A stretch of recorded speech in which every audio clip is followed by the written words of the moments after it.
How much protein do diabetics need, and what is the best source? There is a surge in high-protein products, with it being added to many foods. And it's not just protein shakes. Now there are protein bars, cereal, yogurt, and even a high-protein latte from Starbucks. A recent International Food Information Council survey found that the percentage of Americans trying to consume protein is on the rise. The survey also revealed that a high-protein diet was the most common diet that Americans followed in the past year. Other key findings of the survey: 1 in 3 say they have increased their protein intake over the past year.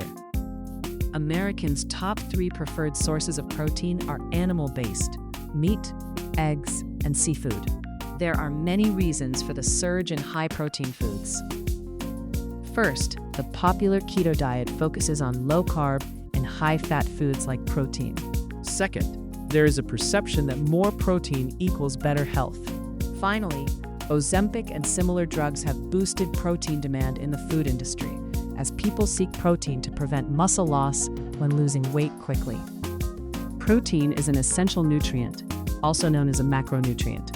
It helps maintain muscle mass and repair tissues. Because it takes hours to break down, it promotes fullness, which reduces hunger and assists with weight loss. The U.S. Department of Health and Human Services, along with the Department of Agriculture, released new dietary guidelines in January 2026, urging Americans to prioritize protein at every meal. The new guidelines increase the recommended daily protein intake from 0.8 grams per kilogram of body weight to 1.2 to 1.6 grams.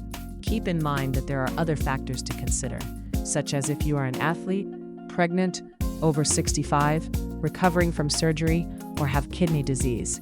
You should discuss how much protein you need with your doctor, endocrinologist, or diabetes dietitian.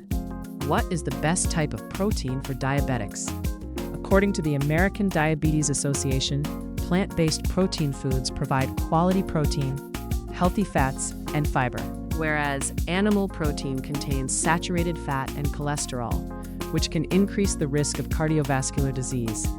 Plant-based proteins are healthier, containing more unsaturated fats, fiber, and flavonoids. High-quality and low-fat options include tofu, beans, nuts, lentils, hummus, fish and shellfish, reduced-fat cheese or regular cheese in small amounts, and cottage cheese. If you want to eat meat, there are healthier choices such as poultry, chicken, turkey, and Cornish hen. Also, lean beef such as chuck and tenderloin.